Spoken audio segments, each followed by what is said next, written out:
Hola, buenas tardes. Bueno, yo me sumo a los agradecimientos de todos los que ya me han precedido. Muchísimas gracias al doctor García Sola por haberme invitado a participar en este simposium, en esta sesión pre-simposium. Yo voy a hablar sobre la modulación del tratamiento médico tras estimulación cerebral profunda o ultrasonidos. Sobre todo tras estimulación cerebral profunda, porque lógicamente no hay tanto dato sobre cómo hay que hacer el manejo del tratamiento después de ultrasonidos. Y por razones de tiempo me voy a centrar en lo que va a ser el manejo del tratamiento farmacológico después de la estimulación cerebral profunda de núcleo subtalámico, que es la más frecuente, porque, como digo, en 15 minutos pues tampoco da tiempo a extenderse mucho más. Hay una gran diferencia entre las dos técnicas quirúrgicas que ya desde el punto de vista de cuándo vamos a empezar a hacer los cambios, pues ya una es una cirugía que es abierta, bueno, lo que ya se ha dicho, habitualmente es bilateral, este es el principal punto también que nos va a condicionar a veces el cambio en el tratamiento farmacológico, mientras que el DBS habitualmente es bilateral y va a tener un beneficio bilateral, el IFU es unilateral de momento, por tanto vamos a tener casi siempre un hemicuerpo con un beneficio del tratamiento y otro que va a seguir con los síntomas que tenía previamente por la enfermedad que tenga el paciente.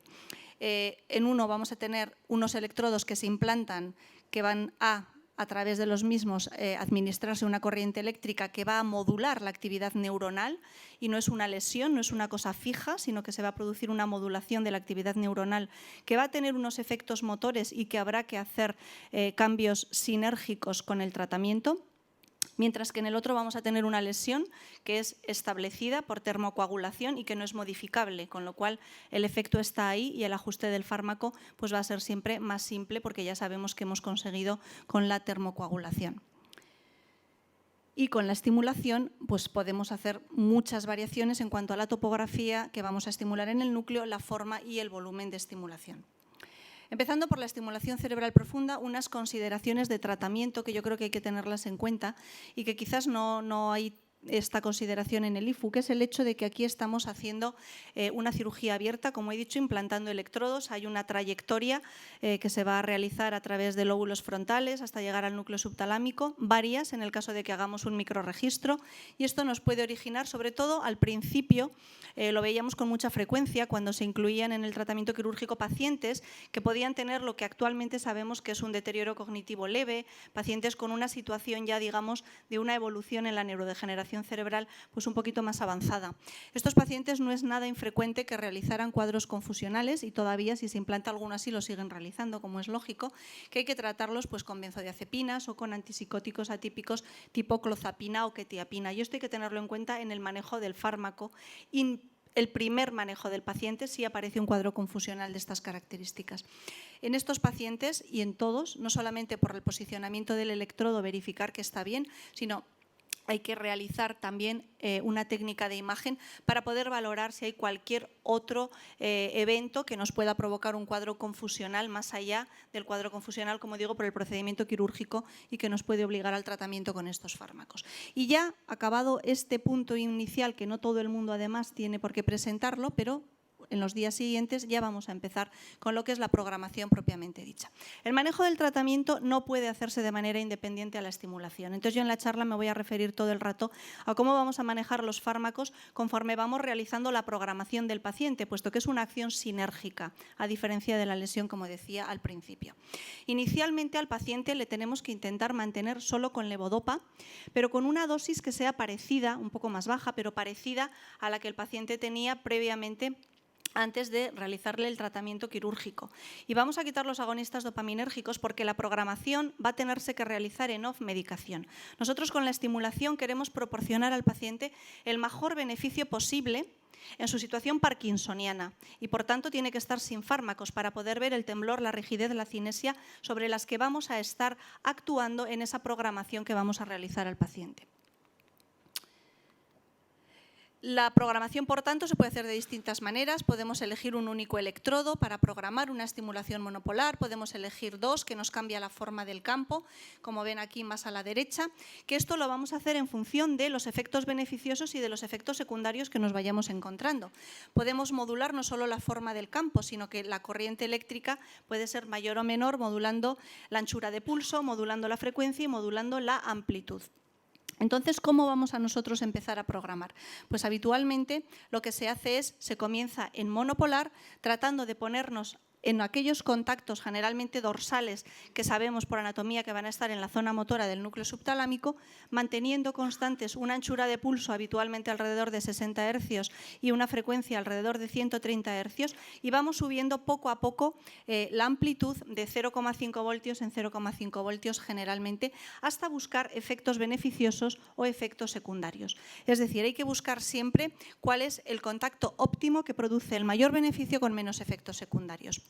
Si no es satisfactoria con ninguno de los monopolares esta estimulación, pasaremos a configuraciones bipolares, y esto es un proceso que se puede alargar pues, con tantas combinaciones como se puedan hacer en bipolar en función de lo que vayamos obteniendo como resultado. Siempre empezando las bipolares como cátodo, es decir, electrodo negativo, aquel que haya sido más eficaz durante la programación en monopolar. Entonces, como decía, siempre vamos a intentar encontrar el máximo beneficio en el territorio motor del núcleo subtalámico, que, como ven aquí, es el territorio que se encuentra en la zona dorsal del núcleo, en la diapositiva de arriba, en la imagen de arriba, y más en la zona lateral, que está ya definido como la zona motora del núcleo subtalámico, porque es ahí donde vamos a obtener un mayor beneficio en el estado parkinsoniano. Y posteriormente, cuando ya tengamos nuestro contacto óptimo y en función del grado de mejoría motora que hayamos obtenido, empezaremos a dar la medicación. Yo siempre digo que al paciente hay que mejorarle un 100, entendiendo por 100 su máxima capacidad de respuesta a la levodopa.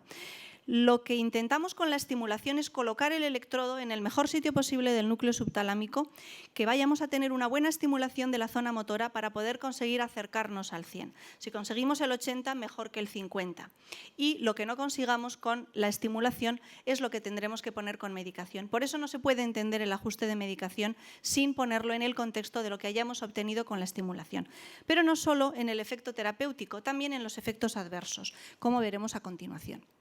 Como decía, entonces empezamos la programación y vamos haciendo esta estrategia, intentando con los monopolares, para que nos mejoren todos los signos cardinales. Temblor y rigidez son fáciles de comprobar con el paciente. La bradicinesia es mucho más complicada porque el paciente puede estar cansado, especialmente cuando lleva, pues como decía el doctor Rumiá, paciente que se le ha intervenido para los electrodos, que luego ha estado en off no sé cuántas horas, que se le ha colocado luego las baterías. Bueno, no es fácil, a veces no es suficientemente, yo creo que consistente a veces el resultado que se obtiene con la bradicinesia, pero con la rigidez y el temblor sí. Entonces tenemos que intentar mejorar todo. Si el paciente tiene distonía, también tenemos que ir a mejorar la distonía, que se puede conseguir con la estimulación del núcleo subtalámico. Y la marcha, y lo pongo aquí, es algo que es bilateral, con lo cual yo lo dejo siempre para cuando ya hemos programado los dos lados y ya están los dos electrodos programados en off, y dejamos unos cuantos minutos antes de ver cuál es el efecto de la marcha, porque una pierna más una pierna no es la marcha.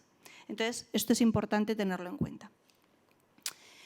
¿Qué pasa cuando no solamente tenemos una mejoría de los efectos secundarios, sino que tenemos discinesia? Sabemos que la estimulación en la zona motora del núcleo subtalámico tiene el mismo efecto que la levodopa en un paciente. Hay una curva dosis-respuesta. El paciente que tiene una situación de off y que tiene distonía, por ejemplo, en un pie en el off medicación, puede pasar, cuando le damos la medicación, de desaparecer la distonía y estar muy bien en la pierna a presentar una discinesia en ese pie, en esa pierna. Con la estimulación pasa igual.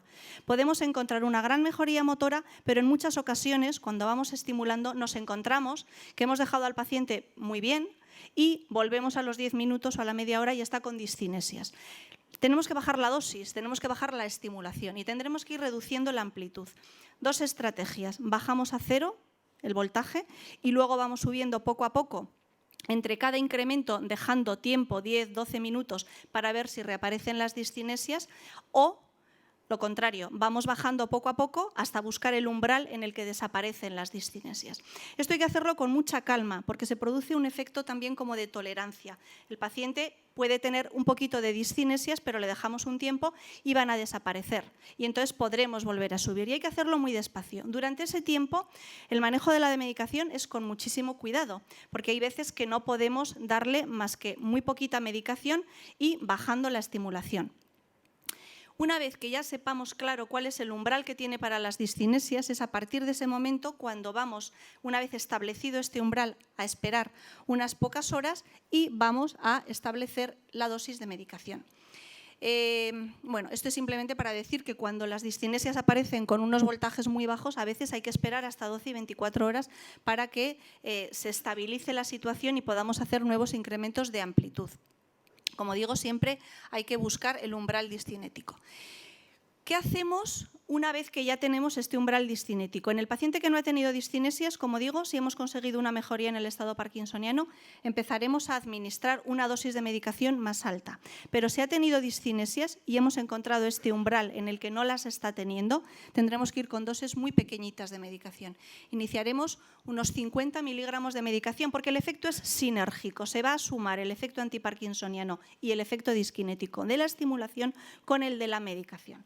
Empezaremos, por tanto, con dosis muy bajas. Si le aparecen discinesias con estas dosis tan bajas, tendremos que bajar un poquito más la estimulación, porque el paciente no va a poder estar de manera crónica sin tomar nada de medicación. Aunque sea dosis muy bajas de medicación, va a necesitar tomar, por ejemplo, pues 2 o 3 veces al día 50 miligramos. Y si con esa dosis tiene discinesias, pues lo normal, menos de 50 es difícil administrar, pues bajar un poquito el umbral discinético y mantenerlo con los menos pulsos posibles de levodopa que el paciente necesite.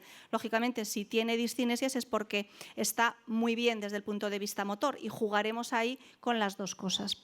Si no ha tenido discinesias, le daremos dosis de 100 miligramos, generalmente como una primera dosis, para ver cuál es el beneficio y, en función de cómo mejore con esos 100 miligramos y del tiempo que le veamos que dura esa respuesta, pues veremos si necesita pues 2 veces al día, 3 veces al día una dosis de 100 miligramos, o si ha resultado insuficiente porque incluso el electrodo óptimo y la estimulación óptima no ha llegado al punto que nos hubiera gustado, pues le tendremos que dar 150, le tendremos que dar 200. Eso ya, como digo, hay que llegar al 100 y es ahí el neurólogo el que tendrá que ir jugando con la optimización de la estimulación y el complemento que necesite de medicación.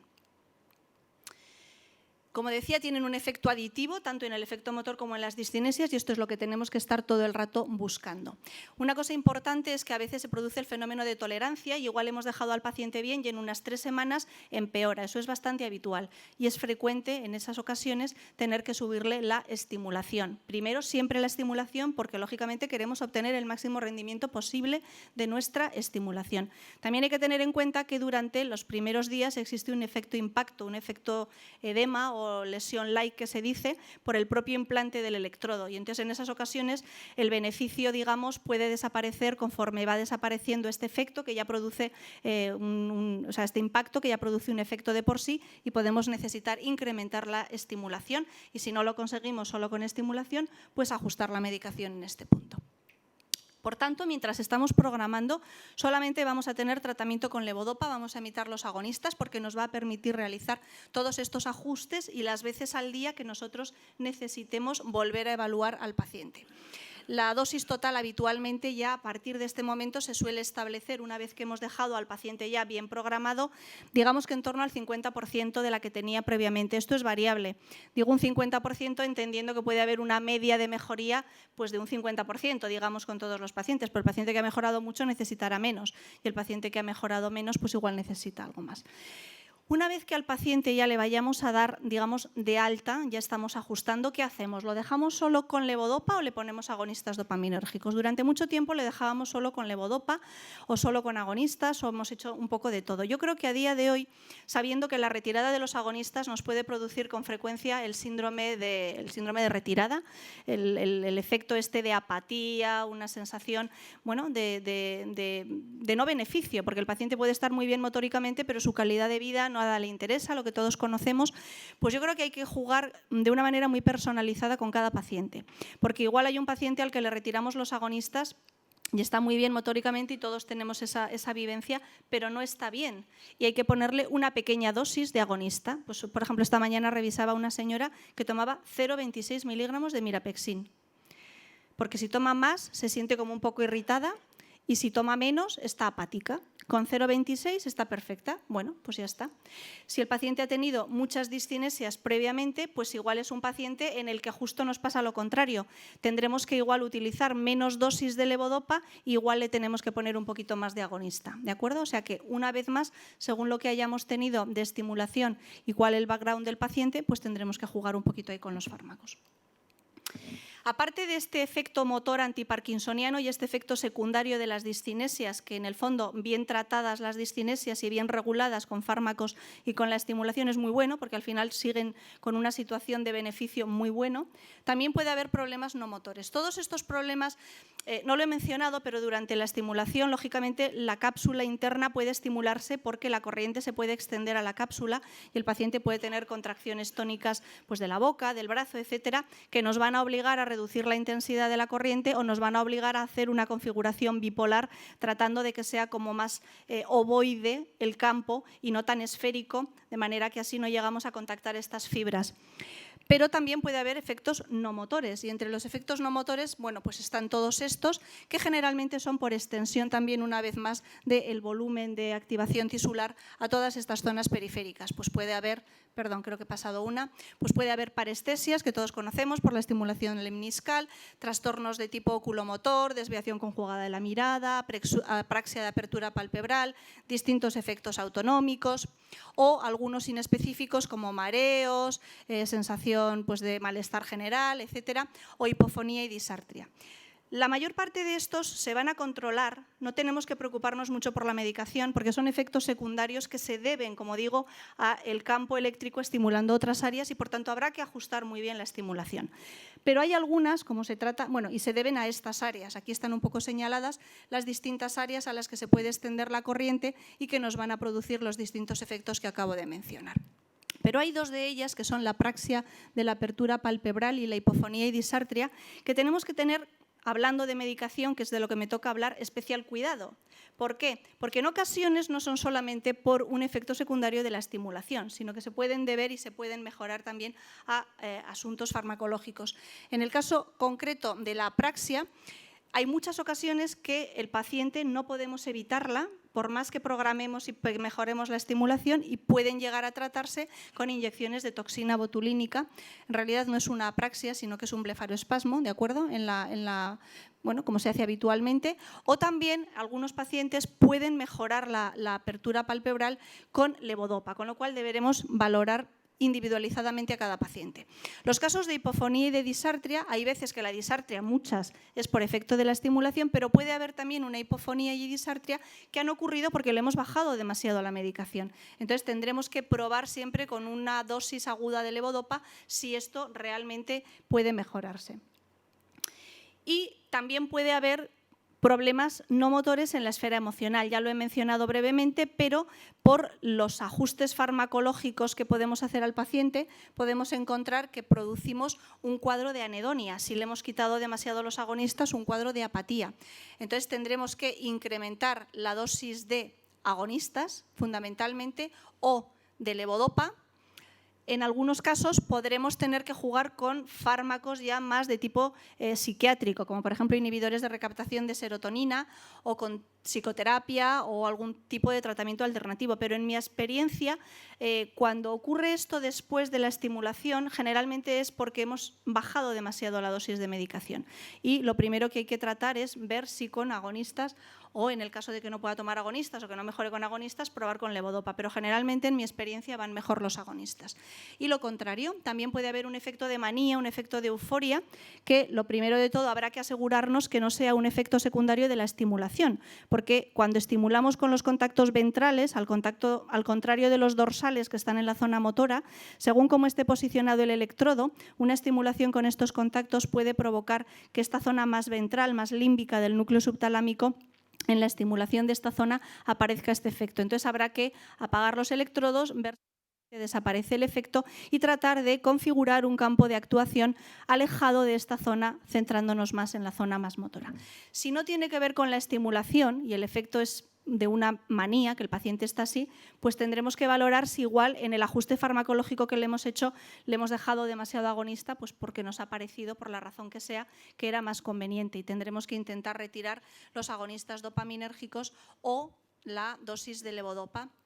También se pueden utilizar algunos fármacos, pues estabilizantes del ánimo, etcétera, pero una vez más, igual que pasaría en la apatía, de segunda línea, si es que hemos visto que esto no se debe al efecto de la modulación farmacológica.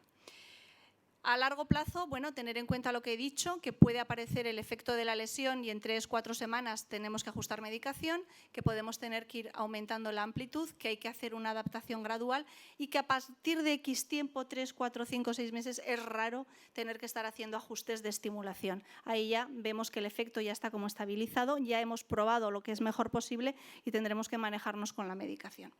Como conclusión, de esta parte de la estimulación, durante la fase de programación tendremos que optimizar la estimulación del núcleo subtalámico para buscar el mejor efecto antiparkinsoniano.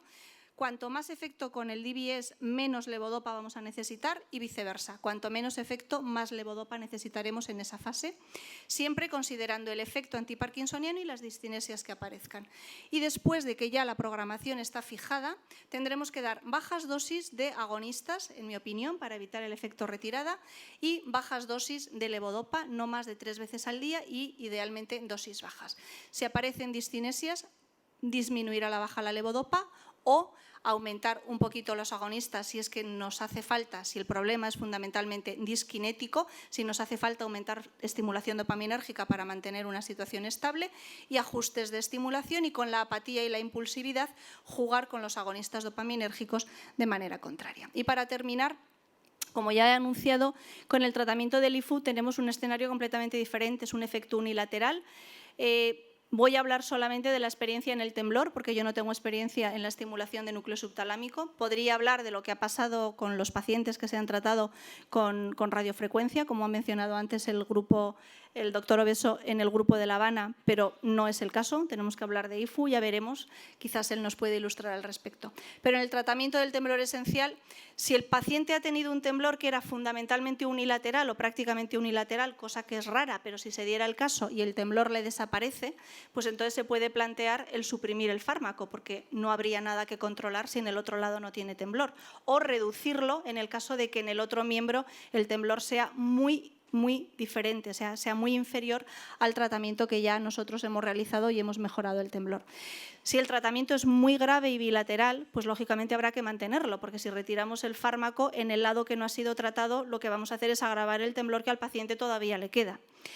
En el caso de la enfermedad de Parkinson, como digo, yo no tengo experiencia, pero lo que puedo intuir, y el doctor Obeso podría hablar más, es que si hemos tratado, bueno, hablaré solamente del temblor, los demás pacientes que no tienen, con otros signos no lo menciono. Si el paciente era únicamente tremórico, o sea, fundamentalmente un temblor unilateral, podremos reducir la levodopa o los agonistas o los tratamientos en conjunto, porque yo he visto varios pacientes que tienen un temblor que es fármaco resistente, pero se les sigue subiendo la dosis, buscando que respondan, y te vienen a la consulta tomando cantidades ingentes de medicación que es que no les hacen nada. Entonces están súper medicados para algo que no necesitan, porque tienen muy poca rigidez, muy poca bradicinesia, es decir, el parkinsonismo es bastante benigno y lo que tienen es temblor.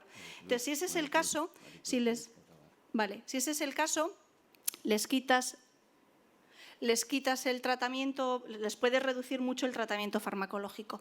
Y si tienen, por supuesto, otros rasgos como torpeza, rigidez, etcétera, pues yo creo que habrá que mantenerlo siempre viendo cuál es el conjunto del cuadro parkinsoniano que el paciente tenga. Y nada más. Y creo que no me he pasado mucho más que los otros, ¿no? Un poquito.